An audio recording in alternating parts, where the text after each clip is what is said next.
When you bought your house or your flat, by the end of the process, were you still on speaking terms with your solicitor? Still good mates? The legal ombudsman, unlike other watchdogs, this one isn't called off something. How delightful it would be if it was called off brief or off likely, but it's not. Anyway, the legal ombudsman, it says the most complained about area of law is residential conveyancing, the law about buying and selling a property.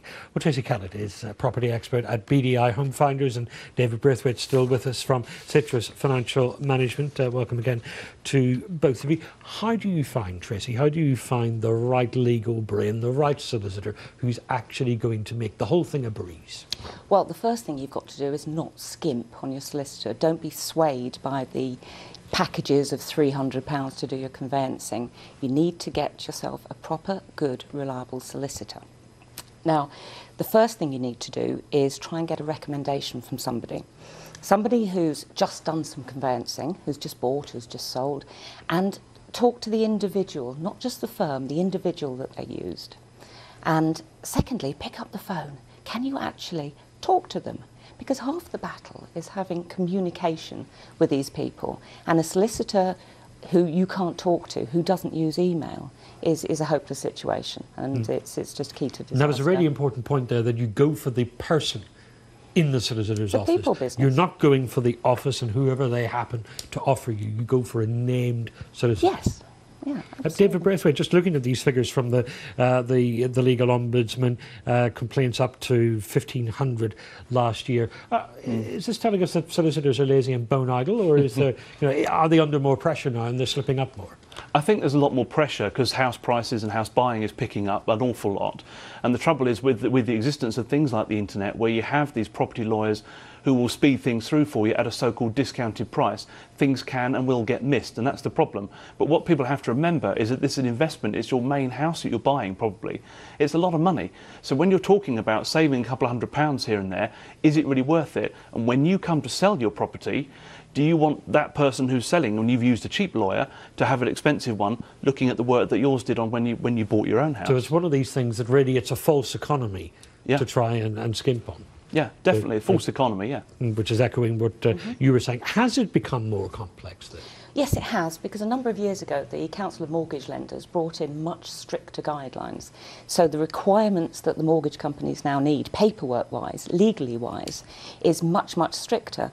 And they will be requiring pieces of paper which, if somebody bought a property 20, 25 years ago, simply don't exist. So you're going to come up against this wall of, well, what do I do? Because I need this piece of paper, but it doesn't exist. That's when you need a problem-solving lawyer who's got your back. Problem-solving, so that's... Not problem-finding. Yes, so that's a solicitor who can be a bit sort of imaginative and innovative in their approach to it, not someone who sticks to a checklist of things. Absolutely right. You need to be dealing with a person who's got your back, who's going to find ways around the inevitable problems that are going to be thrown up along the way. And that's going to relieve you of an enormous amount of stress and protect your biggest asset. But you need the thoroughness, though. Someone who's sort of very inflexible is probably not what you want, but you do need someone who doesn't miss any of the important little details of the transaction. Absolutely, and I've actually bought a flat once, and my lawyer found that there was a square metre of driveway into the car park that wasn't actually owned by somebody. They'd picked that up. What if I was buying that flat and then I'd gone to sell it and somebody then picked up that afterwards? I've got a headache. It's all very well now in a buoyant market where things are flying off the shelves.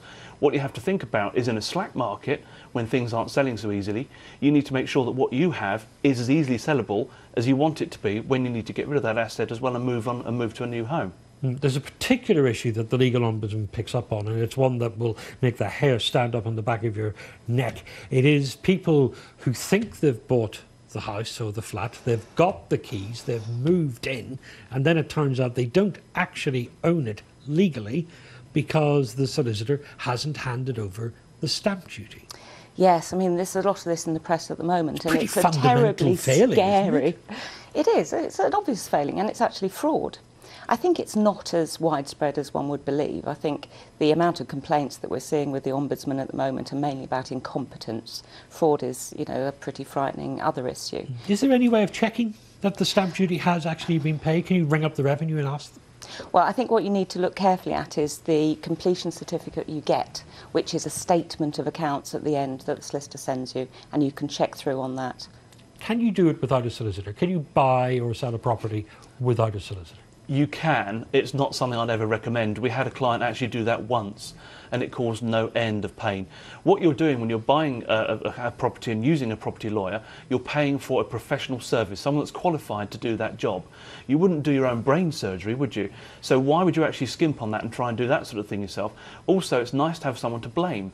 If you are employing somebody to do the work for you, you have redress, you have someone you can go to and talk to about the problems, and they are there and experts to find the solutions to what issues are going to come up. I would never do something like that on my own, and I know about property conveyancing, even I wouldn't touch it.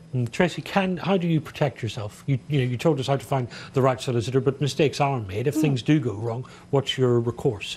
Well, of course, you do have the legal ombudsman, which seem to be quite active. They seem pretty busy. Yeah. Well, they seem to have your back as well, which is a good thing. But get a good solicitor, then you shouldn't have any problems. OK, Tracy Kellett and David Braithwaite, thank you both very much.